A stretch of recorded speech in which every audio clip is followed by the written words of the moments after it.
What's up, everyone? ADS Play 101 here, also known as ADS Play 202 on TikTok, and welcome to the Dragon Ball Gekishin Squadra character guide disclaimer video.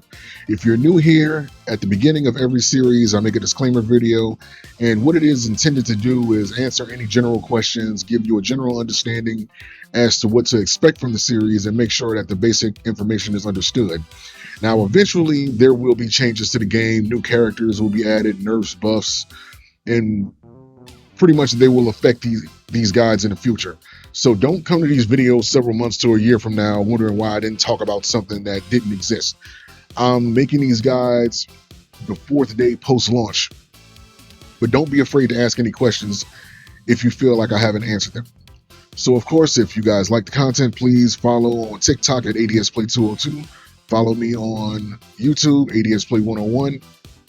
And let's get started. So these character guides are intended to give players a solid foundation and understanding of each character on how to play them in an ideal situation. Notice I said ideal. During matches, you're going to have to think for yourself, strategize, rotate, understand when you need to prioritize objectives, i.e. Nappa, Android 16, Ribian, Jacko, defeating the gods of destruction, and work together to achieve the best possible outcome in each skirmish and ultimately win the match. The objective of the game is to dominate your lane through fights, farming, capturing objectives, etc., so that Zeno approaches the enemy team's God of Destruction.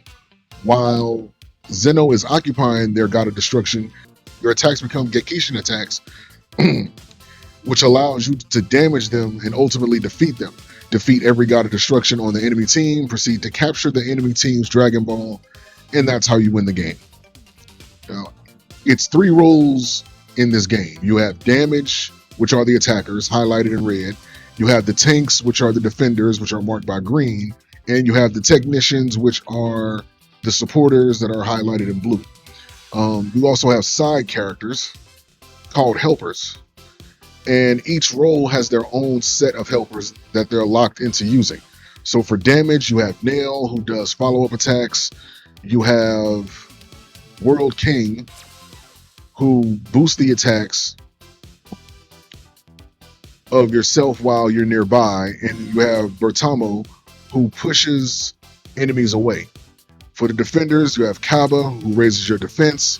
You have Hyper Mega Rildo, who applies Wrath to the nearest enemy hero, which causes them to do basic attacks on you.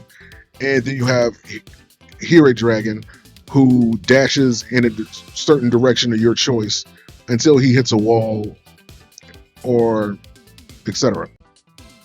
For the technicians, you have Shu, who reduces defense and applies a slow effect. You have Bubbles, who applies a movement speed buff. And you have my personal favorite, Farmer with a Shotgun, who shoots his gun at targets nearby and applies defense reduction and slow. Now, unlike every other MOBA, this game is a 4v4 and only has two lanes, top lane and bottom lane. There is no jungle or middle lane position. Those responsibilities are shared between the top and bottom lane teams. The teams are built around two attackers, one tank, and one technician. Tanks normally go to the bottom lane, technicians normally go to the top lane, with one attacker in each lane to balance out the offense needed. When matches start, there's something called Divine Draw, which randomly selects 2 out of 8 effects to happen during the match. And this could be anything from adding more clouds to the field to give you more hiding spots. When terrain is destroyed, steam buns appear to heal you. Having a gold cell junior appear randomly, which gives you even more experience if you defeat them, which helps you level up faster. And there's an effect that causes enemy NPCs and enemy heroes to explode when you defeat them, causing damage to nearby enemies. And then there's the worst of them all, Super Start. As you farm, you gain experience, which levels up your character and skills.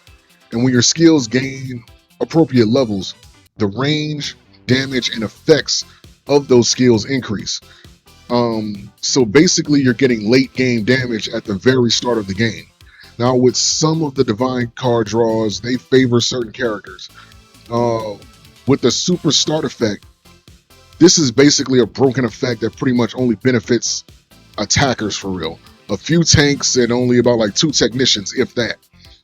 To balance it out, I suggest changing it to where maybe you can get the skill to like a level 2 and not necessarily maxing it out, because this is literally only favoring a handful of characters. And don't let this be combined with the super damage boost skill 1 effect, which increases the damage of your first skill.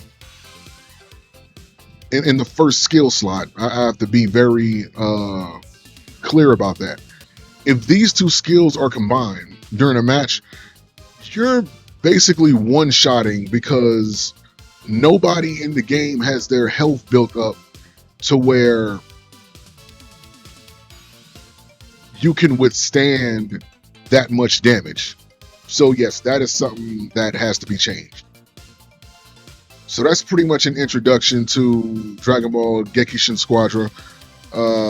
This disclaimer video, again, is just to give you a general understanding real quick before I speak on each of the characters and what they do and how to play them. So I hope this helps. I hope this guide helps. Thank you guys for watching. Remember, please hit that follow button if you guys are new here, and follow me on YouTube, ADS Play 101. Follow me on TikTok, ADS Play 202, and I will see you guys for the rest of the character guides. Thanks for watching.